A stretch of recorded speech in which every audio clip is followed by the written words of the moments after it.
ইতিমধ্যেই বিভিন্ন মাঠে খ্যাতের মাস্টার নামে পরিচিত লক্ষণ ভাগের খেলোয়াড় কিছুটা দেখতে পাচ্ছেন তার সামনে থেকে অন্তরা জার্সি নাম্বার 5 আজকে পাপি এবং সাদিয়া তারা কি পারবে পরান বাজারকে এই গোলটিকে পরিশোধ করতে পারবে। যারা প্রথমার্ধের খেলা চলছে জার্সি নাম্বার 4 হাবিবা গাইবান্ধাবে হাবিবা আবারও ডান প্রান্ত দিয়ে অনেক দর্শক কিছুই দেখতে পাচ্ছি না। তার বাড়ানো হলো আসমা থেকে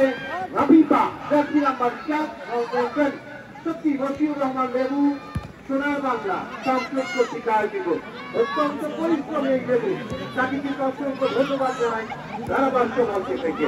আবারও জার্সি নাম্বার 28 বল পেয়েছেন চায়না আক্তার বল পেয়েছিলেন ক্রস বাড়ানো হলো প্রচুর দর্শক চরবেড়া ঐতিহ্যবাহী সরকারি প্রাথমিক বিদ্যালয়ের মাঠে আপনারা যারা আজকে খেলা দেখতে এসছেন অনেক গুণী ব্যক্তিত্ব যারা ফুটবল খেলেছেন খেলার ফলাফল হীরা সরকার স্পোর্টিং ক্লাব সিরাজগঞ্জ তারা কিন্তু ওই কল্পনা দেওয়া করে জার্সি নাম্বার 9 খেলার 18 মিনিটের মাথায় আবারও কিন্তু এই আসমার দেওয়া পাস থেকে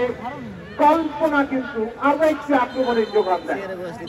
আবারও অর্থবিরতি প্রধান রেফারি শান্তি আছে মাহফুজা বাহার তার শান্তি দিলেন মাঠের ভেতরে